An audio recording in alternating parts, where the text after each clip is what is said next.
buenas a todos. Lo veía venir, Veía venir lo que iba a ocurrir. Sabía que en cuanto se destapase la crisis económica galopante del Barça, se iba a hablar de la deuda del Real Madrid, de que la situación del Real Madrid es muy parecida, de que en el Real Madrid se oculta y en el Barcelona se destapa. Bueno, estamos presenciando un ridículo a nivel mediático por parte de muchos periodistas, pues absolutamente demencial, ¿no? Absolutamente demencial porque es que nada tienen que ver la situación de un equipo y otro. No quiero entrar hoy tanto en lo del Barça, tampoco quiero aburriros con muchos números ni con muchos gráficos de la situación económica del Real Madrid. Sí, trazaros una serie de líneas generales para que comprendáis que nada tiene que ver la situación de un equipo y otro, ¿no? Nada tiene que ver, nada, absolutamente nada. Vamos a ver, el Real Madrid evidentemente está sufriendo por la situación provocada por la pandemia, por el COVID. Es más que evidente, ¿no? El club estaba siendo gestionado de una manera, bueno, absolutamente sublime a nivel económico, con una deuda neta que básicamente hace referencia a la deuda neta, a la diferencia entre lo que debes y lo que te deben, negativa, algo que es del todo inusual en entidades de este tipo. Es completamente inusual que al Madrid le debiese más dinero del que debía. Y es cierto que esa situación, tras el COVID, se ha revertido, ¿no? Ahora el Real Madrid debe más de lo que le deben. En concreto creo que son unos 240 millones. Eso es lo que se conoce como deuda neta. Ahora bien, dicho todo eso, dicho que la situación del Real Madrid es más precaria de lo que era, que el Real Madrid tiene que mirar más sus cuentas por la situación provocada por el COVID, que le ha hecho perder 300 millones de ingresos, que ha hecho que, bueno, pues que su modelo económico de alguna manera se haya visto suspendido durante un tiempo por razones obvias, ¿no? Y que a nadie se le escapan. Nada tiene que ver su situación con la del Barça. Recordad que os comentaba que el Barça, uno de los grandes problemas que tiene muchos, pero uno de los grandes problemas que tiene es que debe 730 millones a corto plazo, es decir, a menos de un año. Es imposible que el Barcelona vaya a poder hacer liquidez suficiente para afrontar esos 700 millones. De hecho, su fondo de maniobra es de menos 600, o sea, solo va a conseguir hacer 100 millones y debe 700. Por lo tanto, se va a ver obligado a refinanciar todo eso para tener más plazo, pero también para tener más intereses y para tener una situación pues más hipotecada, ¿no? Porque lógicamente las entidades bancarias, los clubes que le acepten, digamos, refinanciar esa deuda, es decir, aplazar el pago de esa deuda, le van a pedir más intereses y más garantías, ¿no? Eso parece obvio. La situación del Real Madrid es diferente. El Madrid, tras el surgimiento del COVID, lógicamente empezó a sufrir problemas de tesorería porque dejaron de entrar los ingresos que estaban previstos, ¿no? Esa temporada. Lo que hizo el Real Madrid antes de verse abocado a situaciones peores es solicitar una serie de pólizas de crédito, una serie de préstamos que garantizasen que nunca iba a haber un problema de liquidez en el Madrid. De hecho, el Madrid ha pedido 4 pólizas de crédito, creo que por 155 millones de euros, y lo que informa el club a 30 de junio de 2020 es que no ha dispuesto ni un euro de esos 155 millones pedidos. Es decir, figuran, digamos, como una deuda que tiene el Madrid, como un préstamo que ha pedido, pero todavía no ha dispuesto de él, no ha hecho uso de él.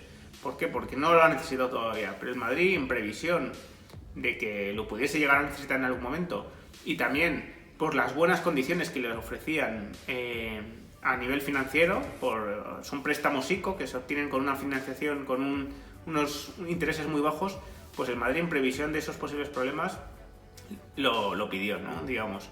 Pero al final la deuda bancaria del Real Madrid a corto plazo es de 50 millones de euros. 50 millones de euros a pagar en menos de un año. Después es verdad que hay otra partida que son 150 millones de euros más o menos. Estoy dando cifras más o menos redondas para que sea más fácil. Hay otros 150 millones de euros que ciertamente el Madrid debía a 30 de junio de 2020 pues a otros clubes o a otras entidades, ¿no? Pero esos 150 millones de euros en gran parte también se deben pues a precios de traspaso que todavía quedan por abonar o a nóminas que que estaban pendientes de pago porque las nóminas el Real Madrid las paga en julio y en diciembre. Entonces a 30 de junio estaban pendientes, lógicamente, todavía nóminas pendientes de pago que lógicamente figuraban en el balance como un pasivo, como una deuda. Pero son deudas que se van pagando, digamos que a lo largo del año, y por lo tanto no quiere decir que permanezcan todavía esas deudas, ¿no? Digamos que el balance del Real Madrid a 30 de junio de 2020 refleja la situación a 30 de junio de 2020, no refleja la situación actual.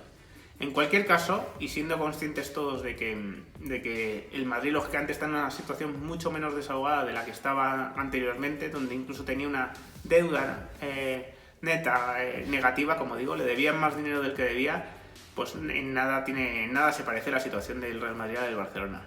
Están mezclando churras con merinas, como digo, porque es que están metiendo también como deuda el importe de préstamo que el Real Madrid ha pedido para reformar el Bernabéu, para hacer el nuevo Bernabéu.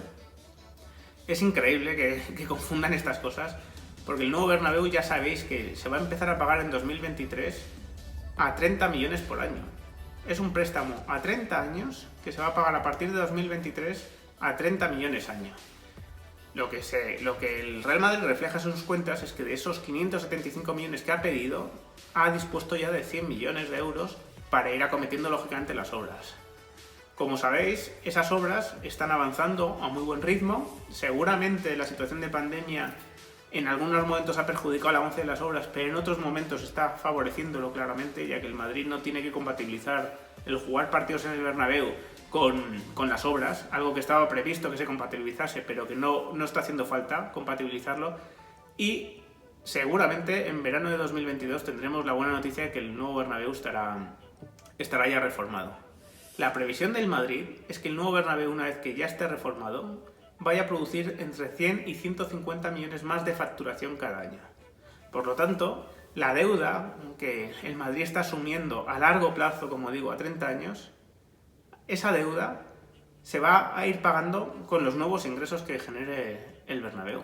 Es que es una diferencia sustancial con la situación del Barcelona, que está con una deuda brutal, enorme, y todavía no ha empezado a acometer la reforma del Camp Nou. Por lo tanto, cuando el Madrid empiece a facturar 100, 150 millones de euros extras y vaya pagando su deuda con los ingresos provocados por el nuevo Bernabéu, el Barcelona todavía no habrá empezado ni siquiera a reformar el Camp Nou, tendrá una deuda ya galopante antes de obtener el crédito para reformar el Camp Nou y llevará muchísimos años de retraso. Es que es completamente absurdo comparar dos situaciones que no tienen absolutamente nada que ver. El Madrid debe mucho menos dinero a corto plazo. La mayoría de la deuda del Real Madrid, que asciende a, si quitamos la parte del nuevo Bernabéu, a 328 millones de euros, es a largo plazo, es decir, es a 5 o 6 años o incluso alguna partida a 3 años. Son deudas que se van a ir pagando con la generación de ingresos cuando vuelva a la normalidad, que en algunos casos son pólizas de crédito que, como digo, no se han dispuesto por parte del club, es decir, el club todavía no ha hecho uso de la posibilidad de utilizar ese dinero. El Real Madrid tiene una situación a nivel crediticio absolutamente diferente a la del Barcelona. El Madrid va a un banco a pedir un préstamo y tiene muchos menos problemas para obtener un préstamo que el Barcelona, por razones obvias, porque sus ratios son mucho mejores que los del Barcelona.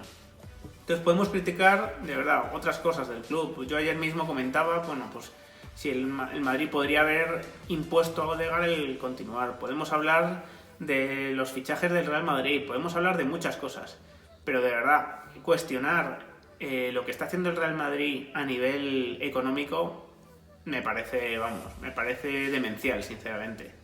Porque es que además, y ya hablaremos más en profundidad de este tema, el Real Madrid está haciendo la inversión que le va a dar mucha prosperidad en los próximos años. El nuevo Bernabéu ya no solo va a ser un tema de comodidad, de marca, de estética, de absolutamente todo lo que tenga que ver con la imagen. Es que además va a ser una fuente de ingresos adicional que el Madrid va a poner en marcha a partir de 2022, sacando mucha ventaja a otros clubes de su entorno, de su mismo tamaño o de un tamaño parecido al del Madrid, que no están todavía en esa onda, y van a llevar años de retraso. La única manera de poder competir con los clubes estado, con el PSG, con el Manchester City, que tienen muchas veces el dinero a las puertas, es procurando generar ingresos adicionales que te permitan, bueno, pues poder ir al mercado y competir con estos clubes para fichar a los grandes jugadores, ¿no? Y para poder pagar los grandes salarios que reclaman estos jugadores. Y el Real Madrid ha sido muy austero en su gestión económica en este año de crisis. En general ha sido austero siempre, ¿no? Pero especialmente austero en este año de crisis pandémica, que todavía no sabemos hasta cuándo se va a extender, pero está llenando, digamos, el maletero, está llenando el trastero, pues de mucha riqueza futura. Entonces me parece de verdad demencial comparar una situación con la otra. Creo que no se hacen ningún favor a aquellos medios o periodistas que están comparando cifras que no tienen nada que ver, que ponen en relación cifras de deudas que no tienen absolutamente nada que ver, cuando ya digo, la situación del Madrid básicamente es que debe 328 millones a largo plazo, 200 millones a corto plazo, pero de los cuales esos 200 millones muchos estarán pagados ya seguramente porque tengan que ver con nóminas, y una deuda, es verdad, a largo plazo, a 30 años, de 575 millones, que tiene que ver con una futura fuente de generación de ingresos que yo creo que pues le va a dar un salto al Real Madrid con respecto a muchos de sus rivales absolutamente tremendo, ¿no? Muchas veces a mí es que me parece ridículo cuando se habla del nuevo Bernabéu como esa lata de sardinas, como esa nave espacial, digamos, que Florentino está construyendo para su ego, para su propio ego. Nada más lejos de la realidad. Y es que además la historia de nuevo muchas veces te muestra, ¿no? La verdad.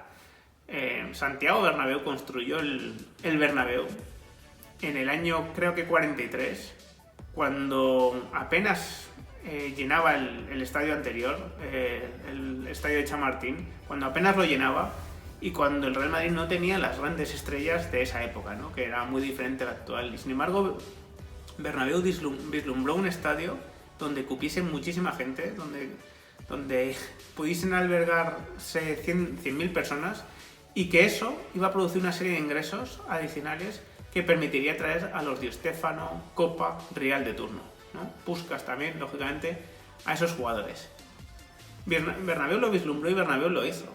Florentino no está haciendo más que seguir esos pasos. Está vislumbrando un nuevo Bernabéu que le va a procurar ingresos adicionales en el Real Madrid por toda la explotación comercial que va a poder hacer de toda esa superficie, y eso va a permitir atraer a los futuros Mbappés, Haalands, que tenga el mercado. Es absurdo quedarse simplemente con que es una lata de sardinas, con que es una nave espacial, o con que todo se hace por la cubierta retráctil, ¿no? Para que los jugadores no se mojen cuando llueva, o el público no se moje cuando llueva. Es absolutamente absurdo, es muy banal decir eso, es demasiado ligero, porque ya digo que no tiene nada que ver con eso. Lo que se está intentando conciliar es una evidente mejora estética, una evidente mejora de marca, un Real Madrid de verdad del siglo XXI, con una futura generación de ingresos que ya digo que va a mejorar mucho la situación del club. Así que sin más, os dejo, espero vuestros comentarios, que os suscribáis los que no estéis suscritos al canal, y nos vemos en futuros vídeos. Un abrazo.